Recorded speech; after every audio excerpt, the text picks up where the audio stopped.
Welcome to another country update and organizational update for that matter. And I'm really honored and privileged to invite and listen to one of the most one of the best thought leaders in the world, Yvonne Windward. She's the manager of the Insurance Fraud Bureau in New Zealand.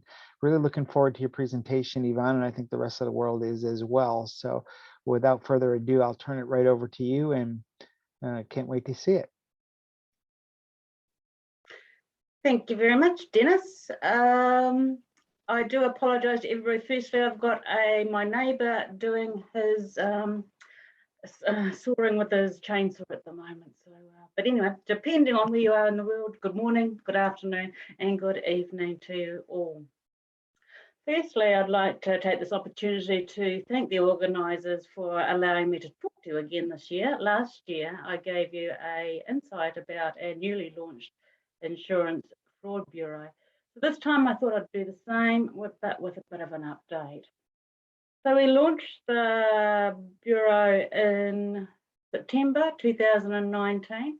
It's a not-for-profit extension of the Insurance Council of New Zealand, of which we have about 22 members, and it has been developed in a similar fashion to the UK's model, with its sole purpose to reduce insurance fraud.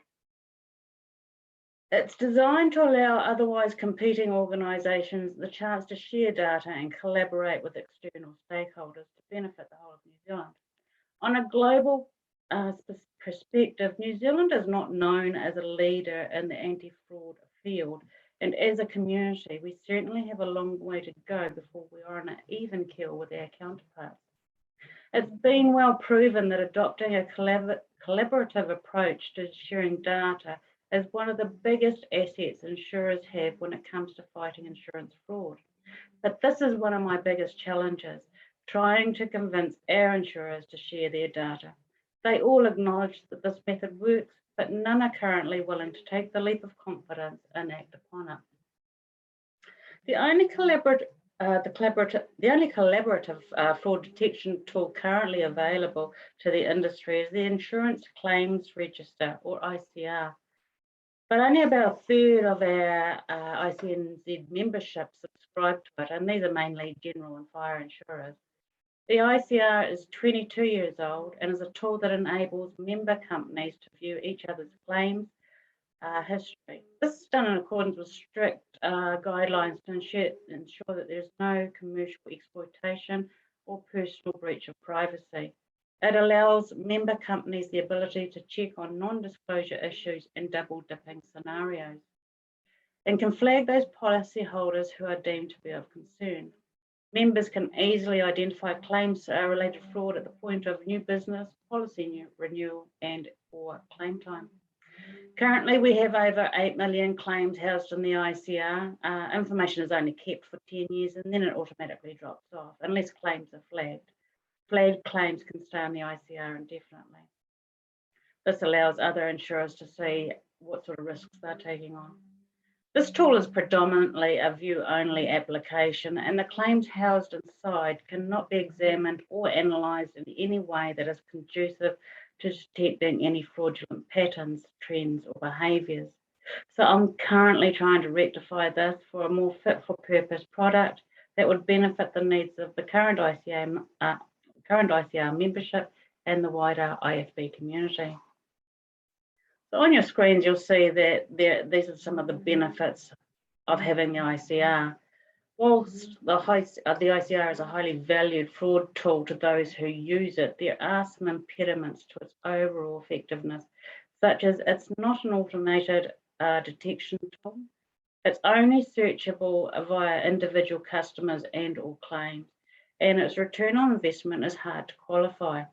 It also competes against other strategic business objectives, such as customer service delivery, processing efficiency, and portfolio development. Since speaking with you last year, we still find ourselves with much of the same challenges. Fraud is still regarded as the dirty F word that no one wants to talk about, and trying to get insurers to normalise fraud as part of business as usual is a tough job. Last year, I talked about how insurer reputation is a factor which can make an insurer reticent to raise the issues publicly. This is still a challenge for the IFB, and I'm trying to encourage our members that we need to follow the lead of our overseas counterparts and start the internal dialogues that make fraud an operational aspect of business as usual. We need to start socialising the term so that our frontline staff are comfortable having fraud conversations with their customers. Instead of fearing a perceived or imaginary backlash, which is currently the case. Obviously, the more we normalise the fraud word, the easier it is to have the conversations about it. The New Zealand industry or insurance industry does not tend to publicise a successful fraud investigation, as it has a negative connotation with the organisational brands, as insurers don't want to be perceived to be targeting their customers, obviously. After all, the media are already quick to highlight the shortcomings of the big bad insurers. Other tools yet to be adopted by New Zealand insurers is the promotion of the anti-fraud initiatives, such as using behavioural science techniques, such as promoting the IFB logo on their collateral, publishing fraud stories that pertain to them, and having their customers sign that the information that they've given us is true and correct, and have that at the top of the page instead of the bottom of the page. These are all proven subliminal techniques. The IFB continues to try and educate and give awareness to the New Zealand public about insurance fraud, and as you see on the slide, there's nothing to write home about, but it is slowly improving. Only 12% of respondents have any knowledge of insurance fraud, up from 9% from last year though. New Zealand males appear to be more aware about insurance fraud than our female counterparts, which sits at 17% versus 7%. This may or may not be indicative of the demographic that commits the most fraud. 46% were concerned about the impact of insurance fraud, and 69% agreed that insurance fraud meant higher premiums. At some point, I'd like to do a generational study to see if there have been any attitudinal shifts over the generations with regards to making fraudulent claims, but this will have to sit on the back burner for the time being, as I don't have any comparative data. If, however, somebody out there in the audience has done a similar study, I'd be interested in hearing about it. Please contact. So this slide shows that the key findings from our survey conducted earlier this year. So I've already mentioned 88% of respondents don't understand insurance fraud, but I would argue that 88% of our respondents don't really understand their policies either. The majority don't know what insurance fraud is costing the sector. 6 out of 10 respondents underestimate New Zealand's insurance fraud costs, and 6 out of 10 aren't aware of the consequences of committing insurance fraud. Only 2 out of 10 knew that insurers can do much more than just cancel a policy if you're caught committing insurance fraud. 43% of respondents didn't think that they could receive a criminal conviction, and 63% thought that exaggerating claims was the most common. And finally, 54% of respondents thought that non-disclosure of misrepresentation information was the second most common type of fraud. They're not wrong. So this continues to be my challenge, to raise awareness and adjust public perception. Admittedly, it'd be less challenging if our insurers would do the same. However, the IFB is still in its infancy, and there are some significant challenges it faces in order to be a credible fraud-fighting entity. I also mentioned last year that fraud prosecutions in New Zealand are not taken particularly seriously. It is perceived as a white-collar crime with a white-collar punishment. A criminal conviction for fraud-related charges in New Zealand could be a maximum jail term of up to 3 years. However, this is rarely invoked in New Zealand. A more likely scenario would be sentencing to community service and reparation. And understandably, insurers don't want to spend time and resources on prosecutions that have essentially no benefit to the organisation, but would rather just remove the risk. This is good from an operational perspective, but it's not from a preventative one. Herein lies a further challenge. By not taking measures other than to take someone off the book, just moves the problem to another insurer. We need to take action in the space, whether this means naming and shaming, blacklisting, whatever the method. It needs to expose the individuals, the syndicates, and the gangs so that the cycle of offending is lessened. And I say lessened, as we all know that insurance fraud has been around since, well, the beginning of time and will continue. But if we act, we can join the global fight and lessen the impact it has upon us all. Insurance fraud in New Zealand is something that is not currently being measured by the sector as a whole. However, best national and international estimates would suggest that it sits about 10% with gross written gross written premium. In 2019, it was estimated that New Zealand general insurers lost approximately 644 million. In 2020, this figure increased to 700 million, and this year it's expected to be significant again. Although COVID impacts may soften the blow somewhat, then again, it may go in completely the opposite direction. However, if we take a more conservative and real view, calculated from 10% of the total claims incurred, taking last year as an example, approximately $2.2 billion of claims, individual insurers, without the help of the IFA, have a current fraud detection rate of approximately 2% of claims, or just over 44 million, which suggests that 8% or $177 million goes undetected. I know this amount is just a drop in the bucket compared to some of the other countries' fraudulent losses. However, this is significant for New Zealand insurers and customers, given our small population size of just shy of 5 million people and our respective GDP of 3.25 billion. This number obviously keeps rising as criminals get more dynamic, sophisticated, and technology evolves, unless a concerted industry effort is made to counter fraud. I'd just like to now take a minute to talk about the trends we've been noticing in this part of the world. Living through the current COVID pandemic, our members have noticed a significant increase in the uptake of digital services, and I'd imagine the rest of the world have done the same. And without the interaction of a real person, it makes it that much easier to commit insurance fraud with exaggerated losses or false declarations, thereby increasing claims volumes. Some of the developing trends in New Zealand since the start of the COVID are we're seeing a large number of stolen catalytic converters. Now, we started taking an interest in this after I noticed a report in the Coalition Against Insurance Fraud reporting earlier this year, and it's obviously skipped across the Pacific, and we're seeing it here in New Zealand. We've seen an increase in identity crimes, which are used to perpetrate insurance fraud as well as other crimes. We're seeing a large increase in fires, water damage other than from weather events, and obviously the most common one we get is broken screens on digital devices, particularly portable devices.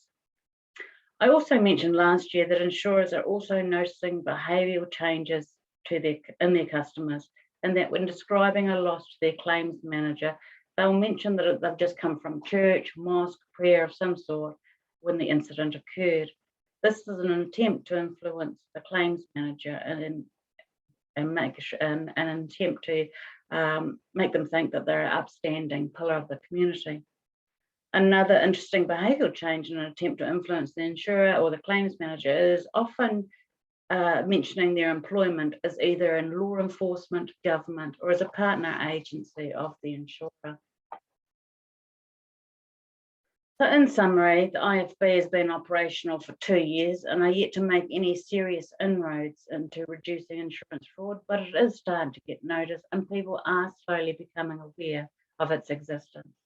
It continues to highlight the damage insurance fraud does within the New Zealand economy, and at the same time educating New Zealanders on the consequences and significant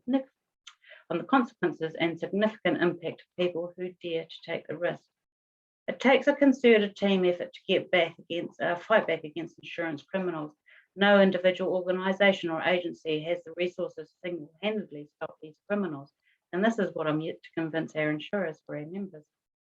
IFB will continue, though, to contribute to the global trend in pushing the insurance fraud, anti-fraud messages that is not acceptable behaviour, and the consequences of those engaging in such fraudulent acts are more likely to get caught. The IFB is still working towards reducing insurance fraud through the educating of New Zealanders and making it more prominent, providing a central point of contact to insurers, developing greater strategic multi-agency relationships, continuing with researching national and international patterns and trends, providing cost-effective intelligence, work across industry and partners to detect and deter fraud and remove negative branding from members. We're also trying to give greater awareness of fraudulent activities, optimise data sharing, and provide a whole of industry quantitative fraud measure, reducing the impact of fraudulent claims. Finally, the challenge of the IFB continues. So we're trying to raise the awareness, develop credibility and trust within the insurance sector, continue to encourage and persuade members that data sharing is key to fighting fraud, and encouraging proactive socialisation of fraud as business as usual. The ultimate goal of the IFB remains to lessen the financial impact of fraud with the additional benefits that those costs are not passed on to the policyholders, which in turn creates member confidence and ensures continued collaboration. This will have a flow-on effect, allowing open and honest conversations about fraud with their customers, allowing the celebration of anti-fraud successes, getting our heads out of the sand and recognising that fraud cannot continue to be ignored. That completes my presentation. Thank you for listening, and I'll hand it back over to Dennis. Thanks, Yvonne. That was fantastic. Some really, really good points. And, and I think you are on the right track, at least from listening to many of the other country updates. It looks like you have a really good thought process. And, it all starts with the public awareness and what the fraud is not a victimless crime. In fact, we recorded South Africa and they said fraud is a contact crime now because people are dying and their organized crimes are getting more aggressive with the types of fraud that are doing. The other thing that you were wondering about, is there any current studies that show the demographics of who would commit insurance fraud, and if there was any studies that year over year increases? We had a recording. I would encourage you to listen to the Sweden recording, because they have done that and they talk about the different demographics of people in Sweden that are committing insurance fraud. So it's really a good study, and I can introduce you to Matt if you'd like that. But for the global audience, thank you very much for attending this session. I think it was really, really helpful for me to see what's going on in New Zealand, and I hope you guys enjoyed the same got the same amount of enjoyment as I did. So thank you, Yvonne. Thank you. Appreciate it. Thank you very much, Dennis, and I look forward to the rest of the seminar also. Great.